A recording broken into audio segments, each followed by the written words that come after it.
Ki bayom azé, en ce jour-ci, yechaper alechem, Dieu va apporter la kapara, yechaper alechem, l'étaer pour vous purifier, trem vous, mikol chatotrem de toutes votre fautes, lifne devant Hachem, donc devant l'éternel, titaru, vous serez purs. Ceci est un verset qui est écrit dans le livre donc du Lévitique, le chapitre 16 et le verset 30. Et là, nous devons bien évidemment essayer de comprendre, de méditer, de réfléchir sur ce verset. Dans les versets, c'est pas écrit qui va être Méchaper. Alors on devine, bien évidemment, mais c'est pas écrit clairement qui est Méchaper. Parce que c'est écrit Bayom Azé Yechaper Lechem. Dans ce jour-là, je vous apporterai la kapara. D'accord? Mais on ne dit pas qui c'est concrètement. D'accord, qui apporte la kapara. C'est pas prononcé. Généralement, dans les prophètes, c'est écrit tel que dans le prophète de Isaïe, le chapitre 43 et le verset 25, c'est écrit Anori, Anori ou Mochel Peshaïcha. Moi, je suis, donc c'est l'Éternel qui se nomme en tant que je suis, qui va effacer vos fautes. Donc là, c'est écrit clair dans le verset de Isaïe qui efface les fautes. D'accord? C'est pas écrit de manière cachée. Pourtant, ici, dans le verset du Lévitique, c'est caché, c'est d'une manière cachée, on ne sait pas qui. Même si on peut le deviner. Mais ce n'est pas écrit textuellement. Globalement, le sujet de Yom Kippour, c'est le fait d'avoir recevoir, d'être purifié par devant l'Éternel. Donc par le nom en 4 lettres. Et c'est la raison pour laquelle, d'ailleurs, le jour de Yom Kippour, la lecture de la Torah sera la paracha de Acharemot. D'accord? Dans le livre du Lévitique, le chapitre là-bas 15,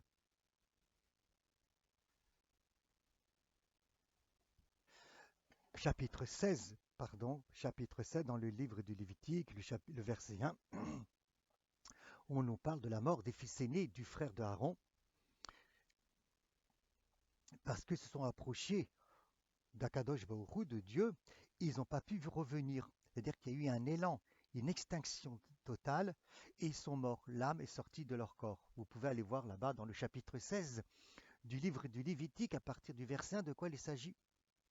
Mais tout ça, c'était bien évidemment avant que la Torah donne l'ordre, la façon comment est-ce qu'on doit s'approcher du sanctuaire. Et après cette histoire-là, la Torah nous relate en détail tout le service de Yom Kippour, comment devait se dérouler le service de Yom Kippour.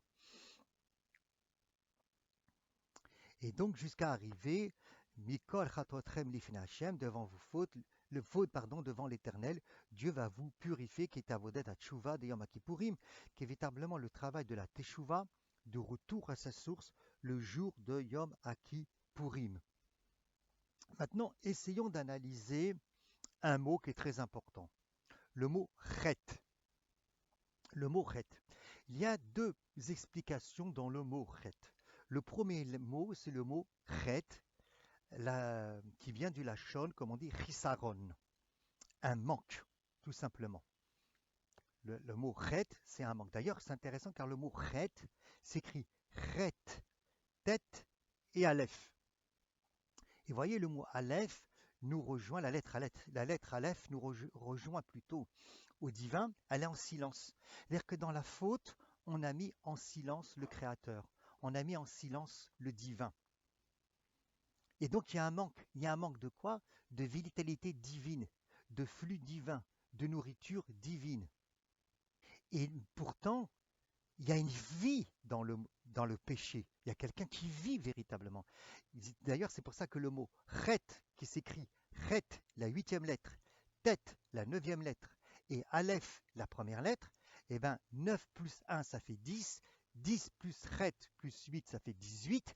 C'est la même numérologie, le même nombre que le mot chaim, la vie. C'est-à-dire que dans le chet, paradoxalement, il y a une vie incroyable, c'est-à-dire qu'on donne une énergie incroyable dans le mot chet.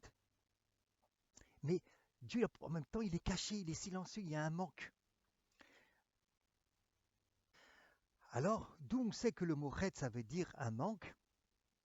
Il faut aller voir dans le livre des rois, le premier livre des rois, le chapitre 1 et le verset 21. Donc, premier livre des rois, chapitre 1 et verset 21, où là-bas on nous dira Ani, moi, Shlomo, et le Shlomo, béni, Shlomo, Salomon, mon roi, Rataim, on parle des fautes, Piresh Rashi, et Rashi a expliqué quoi? Chasarim, des manques. Donc, c'est-à-dire que spirituellement, comme on a dit, le mot chet va avoir un manque. C'est-à-dire que ça va nous manquer de la lumière divine à l'intérieur de nous. Le membre ne va pas recevoir sa vitalité divine, ce dont il a besoin. Autre explication qu'on peut donner dans le mot chet, c'est le mot nikayon, nettoyer. Comment est-ce qu'on voit ça dans le mot nikayon, nettoyer? Eh bien, il faut aller dans le livre de Lévitique, le chapitre 14 et le verset 52. Qu'est-ce qui s'est écrit là-bas? Il y a marqué qu'il va nettoyer, en fait, il va purifier, comme c'est écrit dans le verset, vérité. Rité, en vérité, c'est chet, tête, aleph, les mêmes consonnes. Et abayit, il va purifier la maison. Donc, en fait, il va nettoyer la maison. Donc, on voit que le mot chet, ici, a le langage de nikayon, de nettoyer. C'est-à-dire que c'est ce que, comme ça, va traduire le Targum. Nettoyer la maison. Et la même chose, ça veut dire qu'on doit nettoyer notre âme à l'intérieur de nous-mêmes. Ça veut dire quoi? Une personne même qui serait propre dans les sujets de la prière, c'est-à-dire qu'il va prier, exemple, 3 fois par jour, puisque la halacha, le Shulchan Arour, le code de la loi juive demande de prier 3 fois par jour. Il va fixer du temps pour la Torah, puisque le Shulchan Arour, le code de la loi juive, dit que même quelqu'un qui travaille, il doit étudier au moins un chapitre le matin avant d'aller au travail et un chapitre le soir lorsqu'il revient. Et donc, il va réaliser les commandements de Dieu de tout ce qu'il peut. Il va s'occuper aussi de son cœur, de ses caractères, de son cœur. Il va essayer de voir ce qui va, ce qui ne va pas. Il va essayer de voir donc au niveau de ses midotes, d'accord? Il va faire attention. Il va faire attention à ce qu'il parle, comment il pense, comment il agit. Il a même des paroles de Torah gravées à l'intérieur de son cerveau qui va pouvoir méditer lorsqu'il va sortir à l'extérieur. Et donc, il se sent propre, il se sent pur à l'intérieur de lui, pardon. Et bien, cette propreté qu'il pense avoir, cette pureté qu'il pense avoir, est considérée comme un chet, comme une faute. Et ça aussi, la personne doit faire teshuva. Et c'est pour ça que c'est écrit dans les versets, Mikol chatotechem, de tous vos fautes.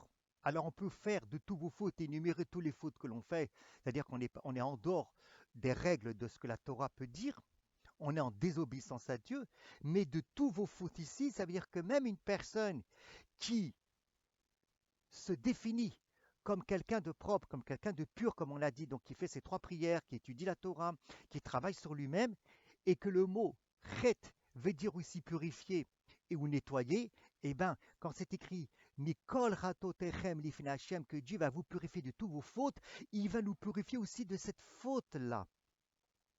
De croire, voilà, puisque je suis pur, que voilà, que j'aurai à la limite pas besoin de faire teshuva. Les autres, ils ont besoin. Ils ne respectent pas Shabbat, ils ne mangent pas kasher, voilà, très bien. Mais moi, qui suis dans le bon chemin, moi qui étudie la Torah, moi qui prie 3 fois par jour, donc, j'ai pas besoin de faire tchouva. Ou si je fais tchouva, je vais faire tchouva sur les fautes, c'est-à-dire sur ma désobéissance. Non. On ne fait pas uniquement tchouva sur la désobéissance. On fait tchouva parce que, comme c'est écrit que le mot ched veut dire purifier, nikayon, même sur les choses que j'ai réalisées qui étaient ordonnées à Dieu, je dois faire une avodat à tchouva. C'est ça le avodat à tchouva, c'est ça le travail de tchouva, le jour de Yom Kippour, comme c'est écrit, mikol chatatrem, de toutes vos fautes, que ça soit un manque, ou que ça soit pas un manque, mais que ça soit même quelque chose que tu faisais, que tu étais pur, que tu te nettoyais pendant toute l'année. Le travail du Yom Kippour, c'est de faire teshuva sur toutes vos fautes, et ça se fait devant l'Éternel. Vous voyez donc que la faute, elle peut avoir encore une fois deux significations, un manque sur lequel je dois faire teshuva, un retour, mais pas seulement ça, c'est aussi prendre conscience que très bien, je me suis comporté en fonction de ce que le Créateur a voulu, donc je suis nikayon, chet, c'est rité en tant que purifié, donc je suis pur entre guillemets, je suis propre, et bien sur ça même, cette personne-là même, elle doit faire aussi teshuva qui mikol chatotechem de tous vos fautes, les deux niveaux de fautes, on doit faire teshuva l'ifné devant l'Éternel, votre Dieu.